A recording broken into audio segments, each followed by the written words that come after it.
not know what love looks like for you, but I hope it's the smiles, these cuts on our chins, these beautiful bones that hang whenever we glance at each other, the cheesing, the roses on your cheeks, and the firmament in your iris, the infinite unknown of your pupil, the softness of your abyss, the coves of your skin and the birds in your bosom, the notes in your fingertips, and the music in your touch. See, I've been told that my idea of love is a bit far-fetched, too much of a metaphor, an irony of life's fragility. But I stand by this exaggeration, that in my stomach butterflies run amok at the sight of you. And I cannot wait for us to dance under the moonlight, for us to orbit each other, caught in a tug of war. And we will yin and yang, we will tangle the night and all our worldly concerns away by dawn. I may not know what love looks like for you, but I've had your poetry, the words you breathe, the wars you plead, and the wells you heal, the psalms you write, and the heavens that rejoice when you speak. This weight that now sits with you, I hope it's your poetry, that one day I be your muse, the splendor in your ink, that your notepad reek of my skin. You can speak in my scent and preach photographs of my birthmarks, sing songs about the sparkle of my scars, tell the people about the God in your hands and how well you dress my wounds. I do not know what love looks like for you, but I hope you find love in my perspective of love as well. Because sometimes for me, love is your name. But it is for me sometimes. How filling it is. The taste of your syllables, the dancing stars on my palate, the altar on my tongue, the vows in my breath. In your name I do. I hope it's your face that I get to write about in my poetry.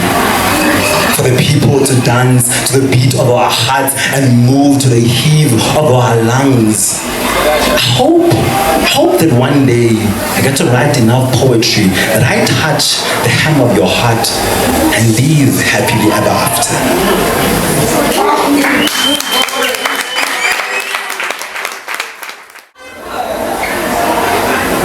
We expelled the laughter and we hugged under the stars. We lived forever after, and we dreamed thereafter. We danced under the sun, and we expelled all of the laughter.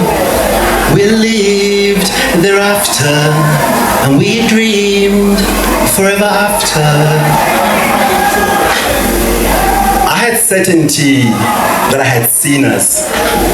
We sat on the crescent moon, feet dangling as we stargazed, descending with the moon as it sets, feet fast into the belly of the horizon. In the dark, we found infinity in each other's pupils. We escaped time. Repela kama usafeleo, nalwe nethag. Nyana mmalo mokeshana ka mahlajana gago wa nthukisha motsentlhohlong ya pabalere go ribella noka mashimo e be se selo ge be ke tsoka lwene mafula e be le tša go bogelwa le tšatši be le ga kana ka kudumarega o ka ona phiretse le go bene e be nkweleng. So now, the ghost of you continues to roam the corridors of this house. So peeps in the mirror. Your scent has now grown a backbone. It leans on the walls, lets loose its jaws, and whispers my name. My dear love, I have been longing for your touch. So even if you do not want me to, I am coming for you. To bulldoze your tomb, I am coming to hug you out of your grave and knit back the skin of your bones. Then mouth to mouth, I will drag your breath from death and love you back to life.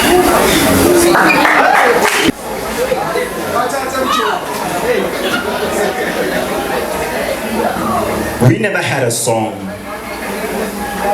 So when the thorns of our love hung at my yearning heart, I find your thongs. Tucked beneath the tongue of my drawers, I slurp it open, and there I find the only memory of you I still have. Still hugged, still hogged. The scent of your thighs, a sigh of disbelief. Psychedelics could never render me this high.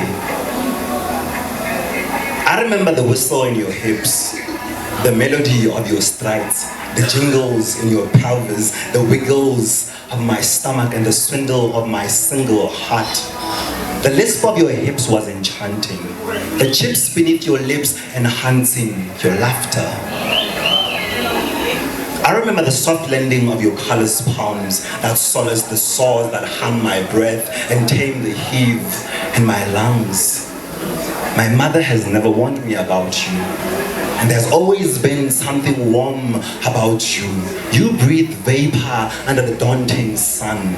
You were a dragon in the night, a photon in the vines.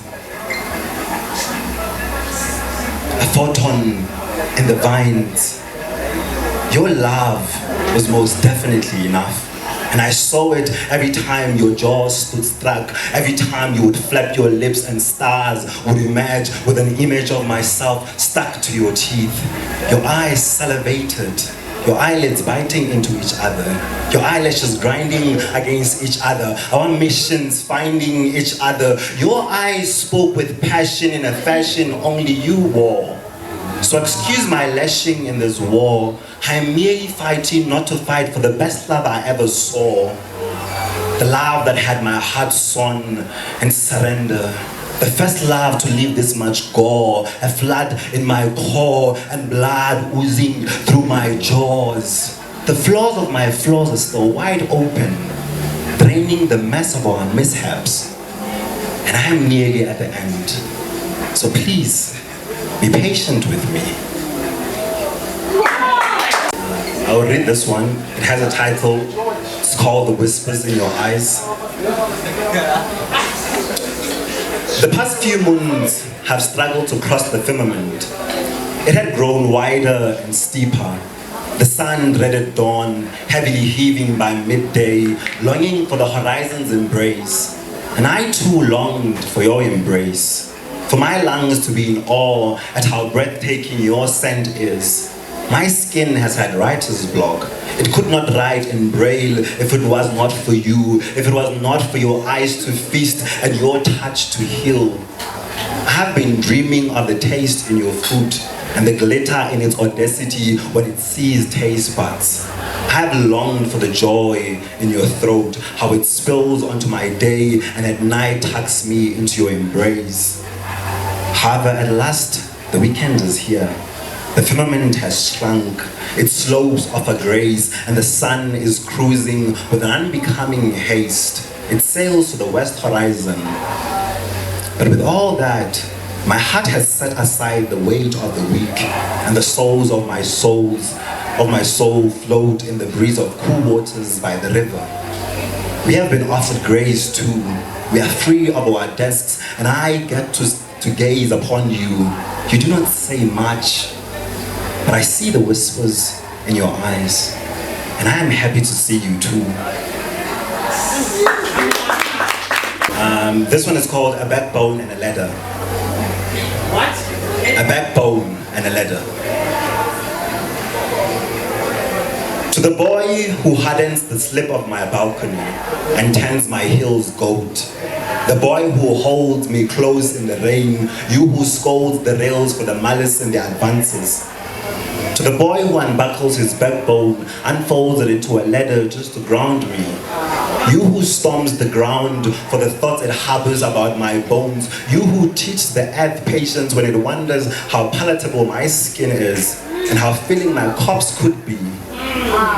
To the boy who castles maggots and termites.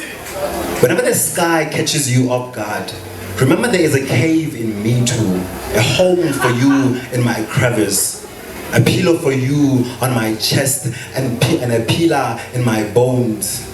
where I keep the elephant ears, and there's a fire for you to dry your clothes, and my skin to keep warm in.